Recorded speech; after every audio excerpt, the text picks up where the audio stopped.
Alors le raisonnement est compliqué, mais il se situe notamment par un phénomène de ciseaux qui s'est passé sur la période. Dans un premier temps, vous avez augmenté les taux, et après avoir engrangé les augmentations de taux, vous surfez sur les augmentations des bases. Alors, prenons le cas de... alors, on pourra plus, bien entendu. Le taux de la taxe d'habitation, quand vous êtes arrivé en 2008, il était de 5,11 et non de 12,57. Alors, vous présentez un tableau en 2013 où là, il est en 12,57. Et puis vous dites qu'il n'a pas augmenté. Mais que s'est-il passé de 2008 à 2013? Dans le même temps, le taux du foncier bâti était en 2008 de 2,49 et non de 5,97 en 2013, compte tenu du tableau que vous présentez. Donc, vous voyez, la situation, elle est quelque peu différente lorsqu'on a une vue globale à partir de 2008.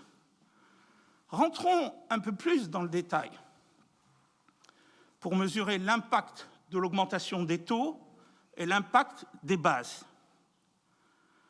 Le taux de la taxe d'habitation a été multiplié par 2,46.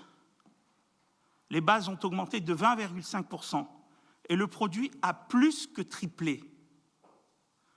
En ce qui concerne le foncier bâti, le taux a été multiplié par 2,40, les bases de 21% et le produit aussi a plus que triplé.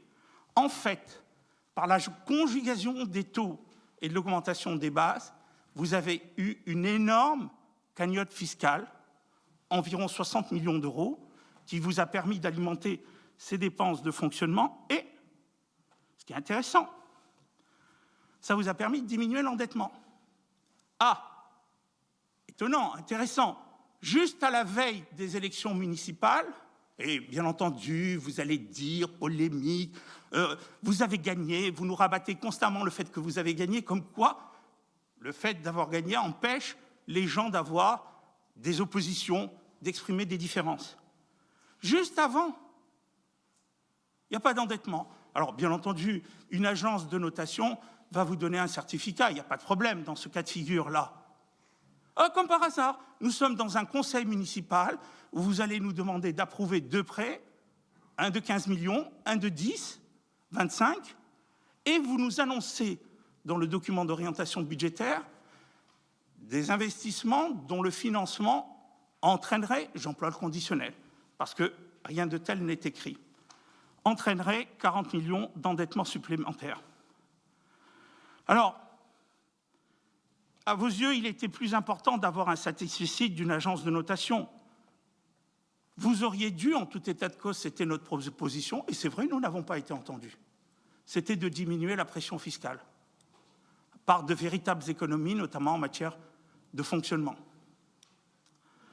Maintenant que certaines règles ont changé, il va être difficile, voire impossible, de revoir les taux, de revenir sur cette situation. Et d'ailleurs, quelque part, cette cagnotte, elle est de plus en plus grignotée par un État de plus en plus impécunieux, remise en cause de la DGF, remise en cause de toute une série de choses. Et donc, d'une certaine façon, les Neuilliens ont payé. Pourquoi? Au-delà de cette autosatisfaction, que proposez-vous pour la ville? Que proposez-vous, on l'a vu, pour lutter contre les pollutions et l'insécurité de la Nationale 13? On verra s'il y a beaucoup de parents qui vont se promener avec leurs enfants ou petits-enfants sur les allées de Neuilly. On verra. Que proposez-vous pour l'insécurité et les incivilités? On en a parlé. Que proposez-vous pour les familles de Neuilly? Florence Morin-Fournier a parlé quand même de la diminution, de la fermeture de classes. Que proposez-vous pour nos commerces? Que proposez-vous en matière d'installation sportive? Ce débat sur les orientations budgétaires aurait pu être l'occasion, l'opportunité de définir un pacte avec nos concitoyens.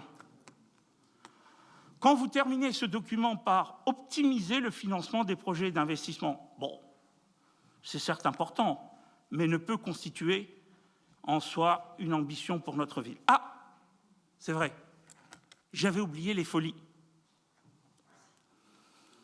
Oui, les folies. Allez, je ne vais pas faire de mauvais jeu de mots, hein, je ne le dirai pas. Vous pourriez nous en donner des nouvelles, parce qu'en fait, il n'y a pas eu un mot dans le rapport sur le développement durable. Alors c'est vrai, c'est 2019 le rapport que vous nous avez présenté, mais il n'en demeure pas moins ce rapport de 2019 était émaillé de beaucoup de considérations de 2020. Donc vous auriez pu nous parler de ces folies. Merci.